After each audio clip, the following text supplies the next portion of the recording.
Sa mabuting balita ngayon, isang mahalagang katotohanan ang ipinapakita na Jesus na ang pananampalataya hindi nangangahulugang mawawala na ang lahat ng problema.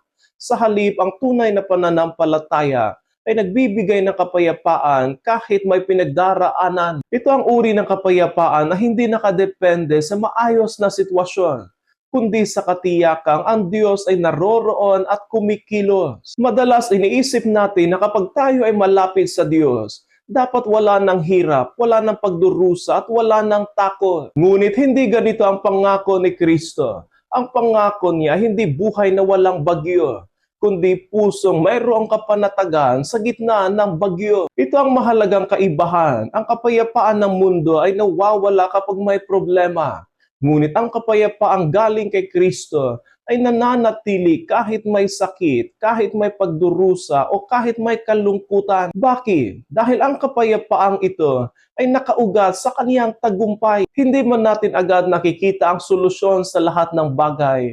Alam nating hindi ang kasamaan, hindi ang takot at hindi ang paghihirap ang may huling salita. Ang huling salita ay nasa Diyos. Kaya ang isang Kristiyano ay maaaring umiyak, ngunit hindi mawawala ng pag-asa. Maaaring manghina, ngunit hindi bumibitaw. Maaaring masaktan, ngunit hindi tuluyang madudurog. Sa ating pang-araw-araw na buhay, ito ang paanyaya sa atin na huwag sukatin ang presensya ng Diyos sa dami o bigat ng problema natin.